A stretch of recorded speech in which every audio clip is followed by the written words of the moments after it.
Hey, my name is Kathy Roberts. I am the Tidy Tutor, and recently I read an article that was written for Yahoo Parenting, and it was written by a woman named Jennifer O'Neill. Now, I read the article and I immediately began writing about it, and that's what this video is right now. I am reading you the blog that I wrote regarding this particular article. I would love to hear what it is that you have to say about what I think about the article and about what you think about the article. So here it is. It's titled, Living a Perpetual Episode of the Twilight Zone. I just read an article titled, Our Mom Was a Hoarder by Jennifer O'Neill. The article's main purpose was to help others, quote, who remain silent in their shame about hoarding or living with a hoarder, end quote. It was written by two siblings who grew up in a home that was overrun with clutter and mess and despair. After their mother passed away from cancer at the age of 59, they had to go to the family home to clean it out and get it on the market for sale. The mommy, daughter, and son lived behind their front door in secret. No one was allowed over or inside their home. Anyone who follows me, thetidytutor.com, knows that story. You don't have to be what the world labels a hoarder to not want anyone to see how we keep, or don't, keep house. The article shows photographs taken by Jeff Johnson, the son, and the purpose of the article and photos is said best in a quote by, listen, I would love to say Martha's son, but they never mention the mom's name, so I'm just going to have to say, the photographer and hoarder's son. Quote, for me, it's like taking these pictures is showing what we lived through to hopefully help other people.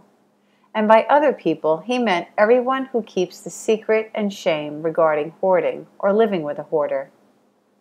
One of the things mentioned and highlighted as if it was illogical was that their mother, who remains nameless, worked in human resources, was active in the community, and took part in school clubs and organizations.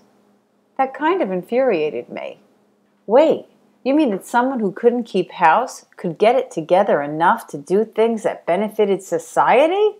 Oh my God, really? Listen, this only causes shame because our society has placed a black mark on those who can't keep house, and on those who have become so tired of trying to do what they have never learned to do or have never been given the opportunity to learn that they give up. When the organizationally gifted think about learning organization, there is such a feeling of futility. We can't measure up, so we just don't even try. Holy crow, people, keeping house, being organized, is a learned skill, just like music is. The shame is on society. We live in a perpetual episode of Twilight Zone. Remember the episode with the young beautiful girl who lived on a planet where what the norm for beautiful was anything but that to us. Instead of having hideous features as acceptable and desirable, we see spontaneity and our overly optimistic, easily sidetracked natures as something that needs medication to overcome instead of being applauded for all of its many virtues. Do we berate and judge those who can't be flexible or can't enjoy the small things in life while putting off the supposed big things like laundry and dusting? Do we berate and judge the artist and poet because they get distracted by a sunrise or a deep-seated feeling? What if we lived in a world where everyone was expected to be musical? What would happen to those who were not given the opportunity to learn music because they were expected to just know it? Wouldn't they be living in shame? Would they let people in their homes to see that there was dust on the guitar frets and on the piano keys? I have people in my course, Tidy Tutor University, who are well past 50, even past 60, who felt that they would never get their houses cleaned up and organized. But lo and behold, it happened. Why? It's freaking simple. They needed to learn how. Just like those who don't have inborn musical ability need to learn. And I know how to teach people to get organized and love and respect themselves, all at the same time. Now here is a link to the article that I referenced so that you could read it.